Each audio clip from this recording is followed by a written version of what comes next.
ओम शांति। आमे आलोचना करथिले राजयोग विषय रे। राजयोग काहाको कहबा? राजयोग रे आमे आत्मा होई परमात्मा को मने पकाउछु एवं परमात्मा ठारो समस्त शक्ति को आमे धारण करूछु एवं एई शक्ति को सारा विश्व को दान दउछु। सारा विश्वर दुखी अशांत आत्मा माने सुख शांति को पाई सुख शांति रे परमात्मा को शक्ति को से माने अनुभव करुचंती। तेणु वर्तमान आमे जानिबा राजयोग रे आमे परमात्मा को तो मने पकाउछु, किंतु किभଳି मने पकेबा? तो परमात्मा को मने पकेबार चारोटी आधार रहिछि। जेभଳି दुनिया रे आमे काहा को मने पकाउछु तो तार मध्य चारोटी आधार रहिछि। प्रथमे परिचय। कौन से व्यक्ति को मने पकेबा आगुरु प्रथमे ता परिचय रहिबा निहाती आवश्यकता। आमे परिचय आधार रे ता ना जानुछु, ता कर्तव्य जानुछु, से कोठी रहुचे ता एड्रेस जानुछु, से किभଳି देखा जाउचे ता रूप मध्य जानुछु। तो गोटे व्यक्ति संगर परिचय हवा माने ए केतोटी जिंसर आमे पूरा नॉलेज नहुछु। तेबे वर्तमान राजजगत रे परमात्मा कर समस्त प्रकार रा परिचय आमे जानिलु। परमपिता परमात्मा जे कि सर्व आत्मा मानकर पिता, तांकर रूप होचे ज्योतिर्बिंदु। कारण आमर मध्य आत्मा मानकर रूप ज्योतिर्बिंदु, आम पितार रूप मध्य ठीक आत्मा परि। रूप रे बिंदु किंतु गुण रे सिंधु समान। तांको ना कौन? जेहेतु परमपिता परमात्मा समस्त आत्मा मानकर कल्याण करती, सेतिपई तांको ना होची कल्याणकारी शिव। सदा कल्याण भावना सदा परोपकारी करती, सेतिपई तांको सदा शिव बोली आमे कहि थाउ। परमात्मा का एड्रेस कौन? परम धाम। आमे भगवान को कहूँ ना ऊपर वाला। ऊपर माने कोठी? पांच तत्वर पार निर्वाण धाम। परम धाम होची परमात्मा निवास स्थान बा एड्रेस। परमात्मा कर्तव्य कौन? तीनोटी मुख्य कर्तव्य। स्थापना, पालना, विनाश कर्तव्य। सत्य, धर्म, न्याय स्थापना करती, अधर्म, अत्याचार, पापाचार विनाश करती एवं समस्त अधर्मर विनाश करिकी एक सत्य धर्मर स्थापना उद्देश्य रे परमात्मा आसी थांती। तो परमात्मा मुख्य कर्तव्य होची कली जुगर विनाश करी सत्य जुगर स्थापना करिबा। आउ एक कर्तव्य कौन? जेतेबेले सत्य जुग दुनिया आसुची, सत्य जुग दुनिया रे पालनार कर्तव्य परमात्मा ही कराई थांती। आमे भगवान को इंग्लिश रे कौन कहूचु? गॉड बोली कहूचु। GOD God. G for generator, O for operator, D for destroyer. किंतु परमात्मा जेतेबेले आसुचंती प्रथमे सत्य धर्म न्यायर आरंभ करुचंती। प्रजापिता ब्रह्मांक द्वारा परमात्मा संगम जुग कली जुगर शेष समय आसिकी संगम जुगरे वर्तमान समय नुआ सनातन धर्मर आदि सनातन देवी देवता धर्मर स्थापना कार्य करुचंती एवं आरंभ हो साराणी। तापरे शंकरंक द्वारा से पुराना दुनिया बा आम भितर थिबा काम क्रोध लोभ मोह अहंकार विनाश करुचंती।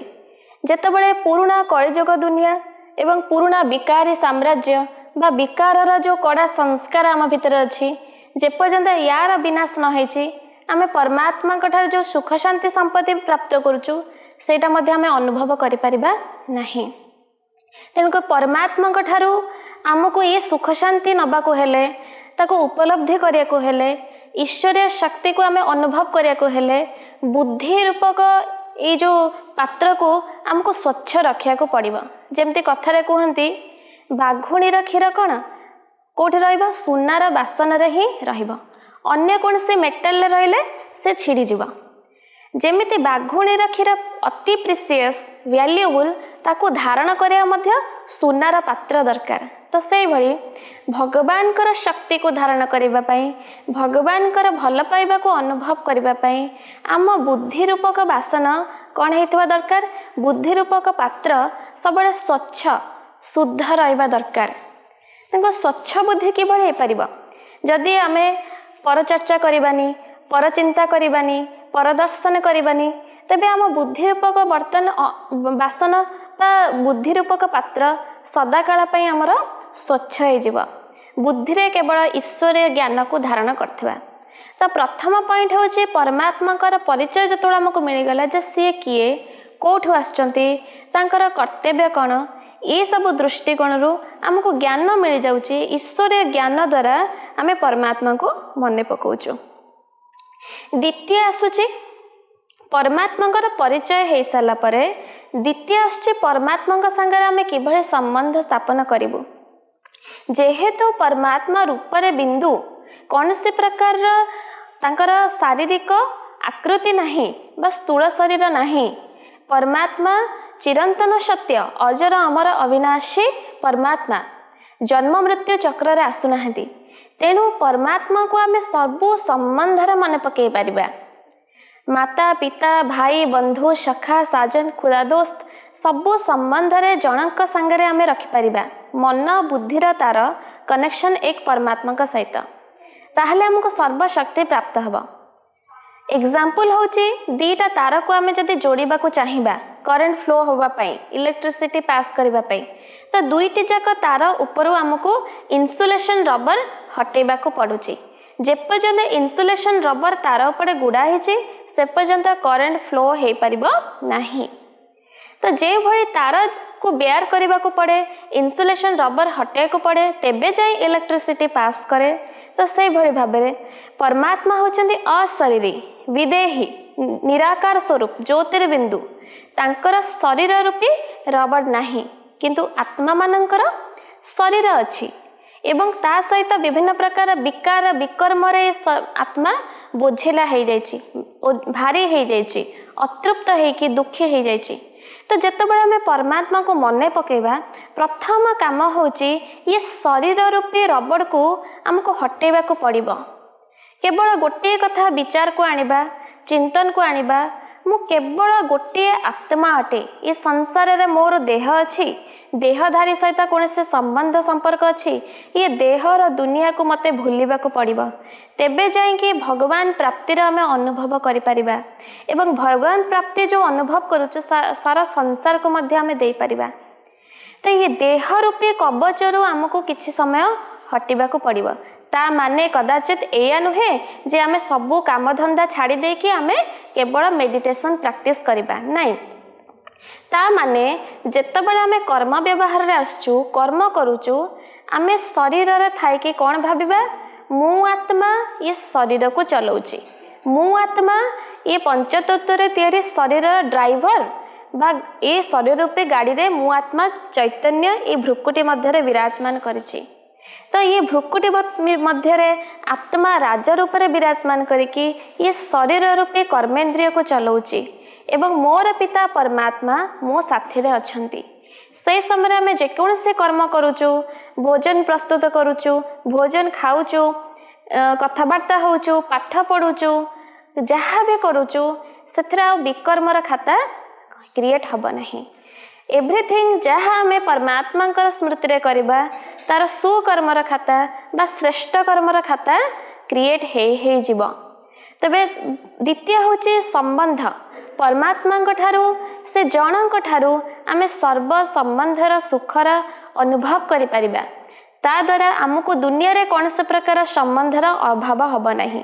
कारण आमे जहाँ को वर्तमान देहधारी को आशा रखुचु भल पाउचु आमे आशा रखुचु सामना वाला हमको भल व्यवहार करू सम्मान दो किंतु जेहेतु सी निजे दुखी अच्छी से निजे अतृप्त अच्छी तेणुकरी मत से सेतिकी परिमाणर सुख किंबा सैटिस्फैक्शन दे पारु नहीं। किंतु परमपिता परमात्मा रूपरे बिंदु किंतु गुणरे सिंधु अटंती। आमे जदि तांको सहित सर्व संबंध रखिबा ऑटोमेटिकली परमात्मा सबु संपर्क बा संबंधर खुशी शांति शक्ति मो पाखक सहजरे आसपार एवं दुनियार कौन से वस्तु कौन से व्यक्ति मते से सुख दे पारिबो नाही जहाँ मु अन्य मानक दवापाई कैपेबल हो जिबी। तृतीय आछे स्नेहर आधार संबंध थिबो किंतु से संबंध रे जदि स्नेह न रहिला तेबे आमे परमात्मा को सहजरे याद करि परिबा नहीं। जेमिति परस्पर आजिकाली कलिजुग दुनिया रे संबंध तो अच्छी किंतु से संबंध रे एकता नहीं स्नेह नहीं भल पाइबा नहीं। ता द्वारा कौन होची विभिन्न संबंध रे टकराव होची संपर्क भांगी जाउची। तो परमात्मा को आमे माता पिता सद्गुरु समस्त रूप में मन पकेबा, किंतु स्नेहर संबंध स्नेह आधार रे, कहीं जन्म जन्मांतर धरी जुग जुगांतर धरी कि आमे परमात्मा को मन पके पके डाकी डाकी आसचु। घंटी घड़ियाल बजेकी भजन कीर्तन करिकी तीर्थ यज्ञ होम तप ओषा उपवास सबु किछि करि सारचु। भक्ति रे आमे केते प्रकार मंदिर जाउचु, साधना करूचु, तप व्रत सब करचु, किंतु भगवान जतबेले निजे धरा पृष्ठ रे आसचंती एवं तांको सहित आमे स्नेह रे कथाबार्ता होचु, मन रे कथाबार्ता होचु, निज साथी रूप रे कथाबार्ता होचु। परमात्मा को जो अनंत प्रेम बा अतीन्द्रिय सुख जाको कह जाउची, सुपर सेंसस जॉय जाको कह जाउची, ऑटोमेटिकली आत्मा ताको अनुभव करूची। अर्थात समस्त कर्मेन्द्रियर सुख ठार भी अधिका सुख अनंत सुख आमे से परमात्मा का ठारो पाउचु। तो बाकी रहिला परिचय सरला। परिचय परे आमे संबंध रे आधार करिके भगवान को मन पकेलु एवं भगवान के ठारो स्नेहपूर्ण भाव मन पकेलु। तापरे भगवान के ठारो जो प्राप्ति हबो से प्राप्तिर आधार मन पकेबा। जेपर्यंत आमको परमात्मा के ठारो बा भगवान के ठारो कौन कौन प्राप्ति होची तार नॉलेज न रहिला आमे मने बा काहे पकेबू। जेबड़ी जणे लोक ठारो आउ जणे लोक को पैसा मिलबार अछि बा किछि मिलबार अछि कि किछि प्राप्ति होबार अछि से क्षेत्र रे से ताको मने पकई थाए।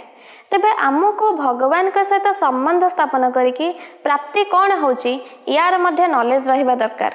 प्रथम प्राप्ति होची ईश्वरीय ज्ञान। तो ज्ञान को कहा जाउची, ईश्वरीय ज्ञान को लाइट माइट बोली कहा जाउची। ईश्वरीय ज्ञान को कहा जाउची knowledge is the source of income बोली कहा जाउची।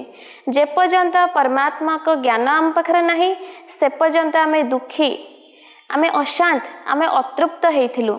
समस्त संबंध संपर्क थाई कि मध्य आमे से भगवान का प्राप्ति पाई खोजे बुलुथिलु।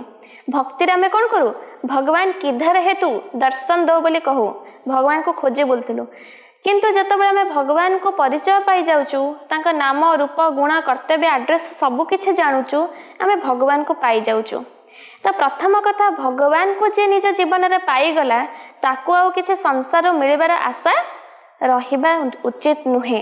कारण भगवान मिल गले माने सबु सुख सबु संपत्ति ता पाद तले। तेणुक प्रथम आमको प्राप्ति होची भगवान मिल जाउचंदी।